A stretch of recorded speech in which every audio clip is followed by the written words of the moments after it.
Hi, I'm Tanner Gao. And I'm Andrew Rui. And today we're here from Hummer Sports Management Program to talk to you about the 4 stages of group development.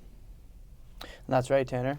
Well, Andrew, as a leader, I'm always wondering to myself, how am I going to get my team to work most efficiently and use the most time as possible? And that's where the 4 stages of group development come into play. Now, what these stages are is these are the 4 essential stages that every group experiences when coming together to work towards a common goal and task at hand. The first stage is the forming stage.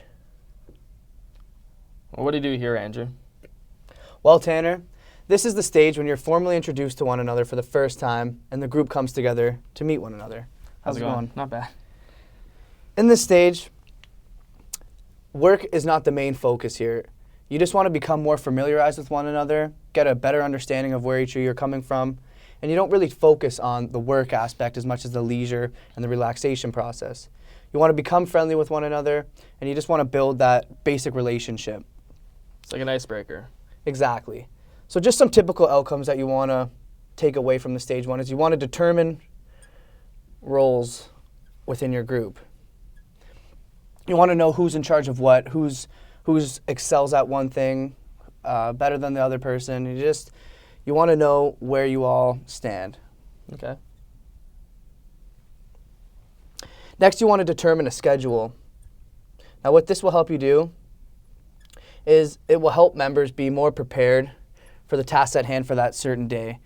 They'll also know what they should bring, things that they're going to be working on, and it just makes each meeting happen in a more timely fashion, and you get more work productivity done. Keeps everyone organized, on the same page, kind of thing. And lastly, you just want to determine your final outcome together. So you really want to know what you're all working towards. You want to know how you're going to get there, the challenges you're going to face, and the hardship that you might have to overcome. But you just really want everybody to be on the same page here. The next stage that your group is going to face is called the storming stage. And what happens here, Andrew?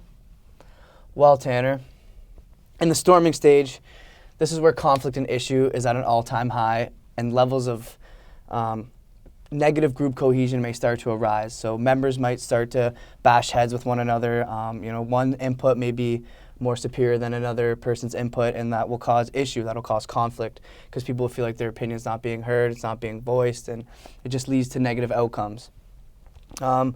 So in this stage, you're going to see someone or multiple people start to emerge as leaders. Okay, they'll be the head person. They'll be the one who's going to kind of run the show from there. Okay. It's kind of how I feel in Lisa's class. Sometimes. Lisa, you're the leader. So yeah, usually in this stage, you'll start to get to know each other on a better, more personal level. So you won't be afraid to speak your mind, just because you're more comfortable with one another now. So that's where your conflict might start to arise. It's essential for groups to develop a couple things in here. One being conflict resolution.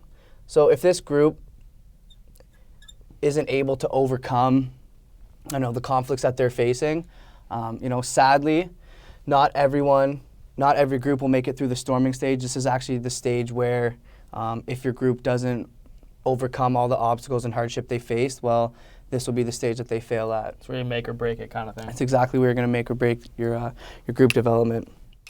Now, Tanner, why don't you tell me about the 3rd stage of group development? Well, Andrew, the 3rd stage, that's my favorite stage. And that stage is called norming. Now, in this stage, after everyone's come out of storming the stage, you're going to see who made it, who's still part of the team, and we're going to go from there. So I'm going to identify some key points for you here under the norming stage. So this is kind of where you start to gel together. You kind of get a better understanding for one another. Exactly. So in norming stage, this is where you're going to start to resolve differences with one another. So all the problems are going to be solved, your decisions are going to be made, your leaders are already identified, and now you guys are going to start to come together and work towards your main goal. It's like you can almost see the end. Exactly. Now, also in this norming stage, you're going to start to appreciate your other colleagues' strengths. So I know you got good penmanship, so I'm going to come to you sometimes once in a while when I need help editing my portfolios or any kind of tasks that need to be edited by, I'm going to come to you because I know that's a huge strength you have. That's right, but it is improving. I can see that. Yeah, exactly. So as well, in this stage, this is where your team is going to start to socialize. This is where you're going to create relationships with one another. Oh, so are you going to invite me to that party this weekend? Yeah, exactly. You're coming already, bud. So under the norming stage, this is where you're going to want to create a team bonding event or outing. So something you're going to want to take the team out to an overnight trip, maybe at Blue Mountain. You guys are going to go skiing for a weekend, Sounds great. Create some memories. Just create that team bonding atmosphere and just create everyone on the same page. The team morale is supposed to be high at this stage, and everyone's supposed to be focused and happy. That's what we want. All right, Andrew.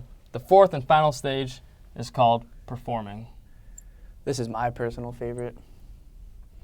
It's because you're done all the work here and you just get to have fun and bring it together. Yeah, so performing, that is the finish line of the stages. Underperforming, this is when, you've already come to your goal, your objective's done, everything's complete. And now as a leader, you can start to focus individually on objectives and new tasks and areas of improvement for individuals within your organization or team. So the next step kind of thing. Yeah, exactly. So in performing, as a leader, you can start to, separate roles, maybe create different groups within this team or individual. So again, under the performing stage, your team morale is usually pretty high already. Everything's completed. This is where you're going to realize that when people leave or join your organization, there's not going to be any disruption within the performance. Everything's already steady. There's not going to be any problems here. It's time to shine right here. Exactly. And, now that your mission's complete and you've come to a conclusion, that is the 4 stages of group development there, Andrew. Follow these 4 steps and you'll be successful within your group. As a leader. Thank you.